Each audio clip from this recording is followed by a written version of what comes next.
Support for Arkansas Week provided by the Arkansas Democrat Gazette, the Arkansas Times, and KUAR FM 89. Back now with a bit more on the web for our guest, Governor Hutchinson. Thank you again for extending your time with us, sir. You made a speech at the 2016 Republican Convention in Mr. Trump's behalf. And those of us who've covered you over the past, certainly 6 years anyway, could read in your face, and I think you acknowledged the frustrations that you had with the Trump administration. At times, you, with all respect, sir, you looked absolutely miserable when he was talking about trade or the supply line issues during COVID. Do you regret making that speech? Supporting him? Well, no, I don't, because I believed he was the best option for us, and I think that history actually proved it in terms of his term in office. Look at what was accomplished during that time. Everything didn't go perfectly, but look at him reducing regulations, increasing energy independence in our country, the fact that we were able to improve our relationship in the Middle East. So a great deal was accomplished. So I think it was the right decision. Former President Trump's problem was after he lost the election. And now he had a few issues, in the interim, just in his style that I always disagreed with. But it was the fact that he wouldn't recognize that he lost the election and that he rallied everyone to the Capitol that wound up costing lives and an embarrassment for our democracy. That's where he got seriously off track, and so he was. I was his chairman for his re-election campaign in Arkansas in 2020, and so I believed he was earned another term. He didn't win it, and then he got off track, and so I don't support him for 2024. Is the American politics have been pretty fevered particularly over the last 4.5, 6 years. Anyway, do you see that fever subsiding a bit? Politics is always intense, and the challenge is that we are divided in America, rural versus urban, cultural issues, race to a certain extent, and we have to be able to move beyond the divide, and we have to have leaders that unite. Will we get where the fever pitch is not as high?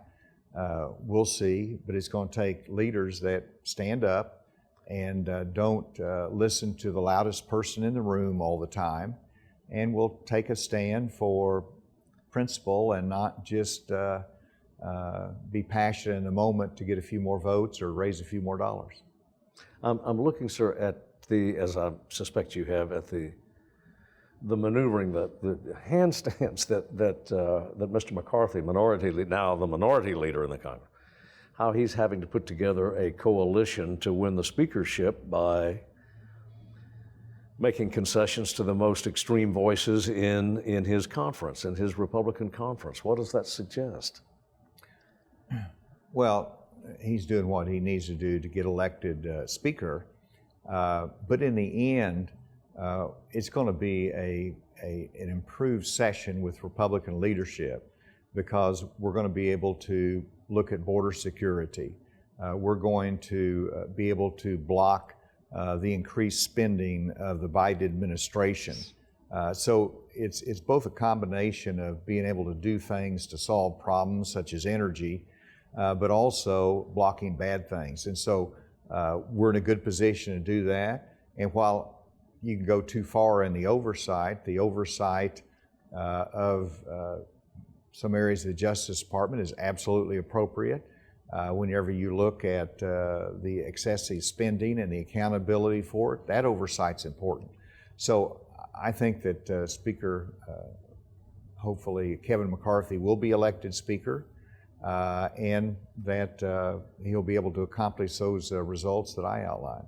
It's widely assumed that there will be multiple investigations on the House side. in the Mr. Biden, Hunter Biden's laptop, the Merrick Garland. Do you think it's justified? You've got a law enforcement background at the federal level. Do you believe law enforcement, the Justice Department, is politicized? I think it's so important for the Justice Department to be apolitical, and in this environment, it's difficult to build confidence in that arena.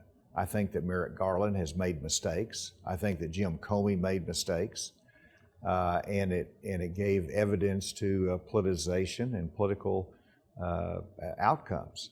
I think it is not in the base of the FBI or the federal law enforcement. They're out there doing their job, but I think the Justice Department has done some things that look too political, and so they've got to bring that back together.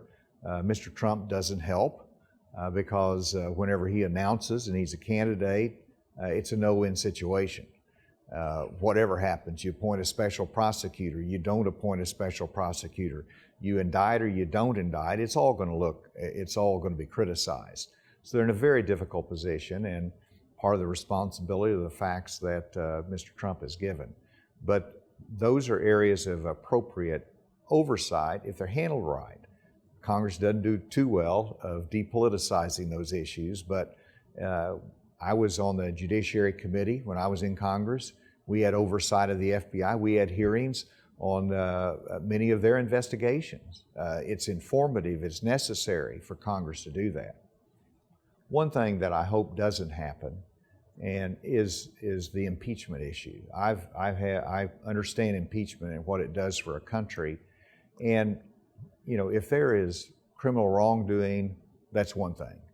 But if there is a disagreement on policy, I don't understand why that would lead to impeachment inquiries. And I think the Republicans need to be careful of yielding to those that use the I word too much. And in terms of that, sir, were either, in your view, either of the or both of the impeachment resolutions against the proceedings against Mr. Trump, were they justified? I said at the time that I didn't think they should pursue it. Now, there were legitimate questions, obviously. One was in reference to the telephone call in Ukraine. That was the first impeachment. And then the second one was the January 6th. Well, obviously, the January 6th is a very, very serious issue. But at that time, he was going out of office as president. He would be a former president. And they weren't prepared for those hearings. It didn't make sense to me that they would pursue that at that time. The January 6th committee has raised facts that certainly raised the concerns of any president taking the actions that President Trump did. But at the time, that didn't make sense to me that it would go forward with the little foundation that they had at that time. If impeachment resolutions have become common almost over the last 20, 25 years, actually. Are you aware of anything, do you see anything in the Biden administration thus far that would warrant an impeachment inquiry? You've talked about criminal behavior being a basis for. Well, of course, the Hunter Biden laptop, the only basis would be that if there was financial gain for the President of the United States. I don't know facts, and so that has to be left to the people that do the investigation. But to me, that is, if any administration official acts with a corrupt purpose, then that's a justifiable basis for impeachment. I think you just get into trouble if you get into the policy area. If there's any policy area that justify more serious action, it would be what's happening on the border of the United States. And I'm not saying that that justifies an impeachment inquiry, but that is the most offensive policy decisions that this president has made, ignoring the challenges that we see at the border. A final question, sir, and it draws on your law enforcement background and Arkansas. You've got a criminal justice background. You were a U.S. attorney, DEA, Homeland Security. We are in Arkansas on the verge of spending millions more and into the future millions more to build new correctional facilities. Someone in the legislature suggested, I think I'm quoting him or her accurately, that it's absolutely unsustainable. A, do you concur with that? And B, what would you recommend to your successor in terms of correction spending and new approaches to incarceration, alternatives perhaps? We have to have a new prison, and that's why I asked the legislature to set aside $75 million to build a 500-bed new prison facility. Right. And because of escalating cost, we actually are going to have to spend more money, and so they need to look at a larger facility. If you're going to spend more money, let's look at a larger facility to put us in a better position over the long term. I think that you've got to be careful not to overbuild because crime does go in phases. It goes ups and downs over the course of time. And so I think you have to be careful not to build too much, but you have to build a new prison. I fully support that. In terms of creative approaches, whenever you build a new prison, you do not abandon your reform efforts of having alternatives to incarceration if there's a first-time drug offender that has an addiction issue. That's how we move them through drug treatment court. They get treatment, they get counseling, they get accountability. So we've invested in that. That needs to continue to be looked at. And so it's not an either or. You need to be able to build new prisons because they're backed up too much in our county jails. But at the same time, we need to continue to invest in those kind of treatment facilities, alternatives to incarceration for drug offenders that do not have violence associated with them. One final question, sir, and that is if you do proceed with a national campaign, you'll be asked, and I'll ask it, what is your vision? What would be your vision for the United? Where would you want the country? Where would you want to take the country? Well, in terms of domestic affairs, I want to unleash the private sector so we can grow our economy, and that's the only way that you can really reduce the national debt. Domestically, it is about freedom, it's about unleashing the private sector, it is about that kind of growth. In terms of the United States' position in the world, then it's about America's leadership. And I've always believed that America leads best when it leads with its goodness, as it did in World War II, being pragmatic in terms of supporting freedom, but not not creating wars in every sphere of our planet.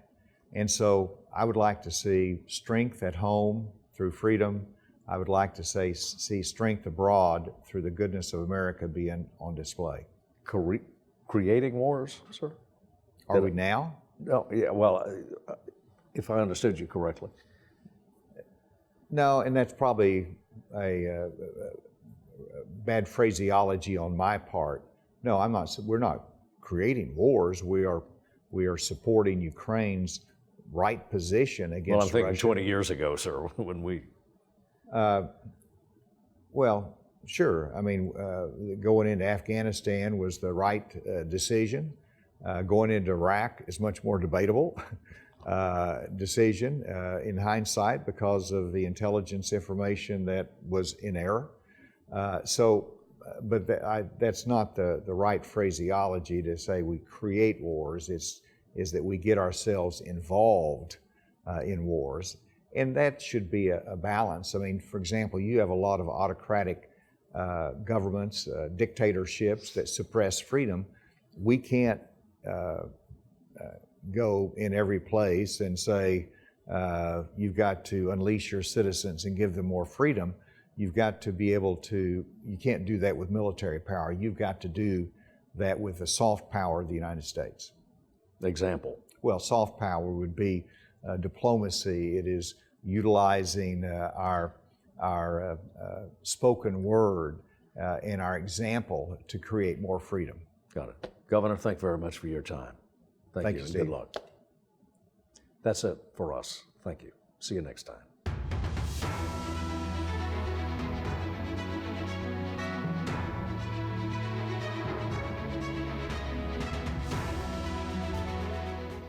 Support for Arkansas Week provided by the Arkansas Democrat Gazette, the Arkansas Times, and KUAR FM 89.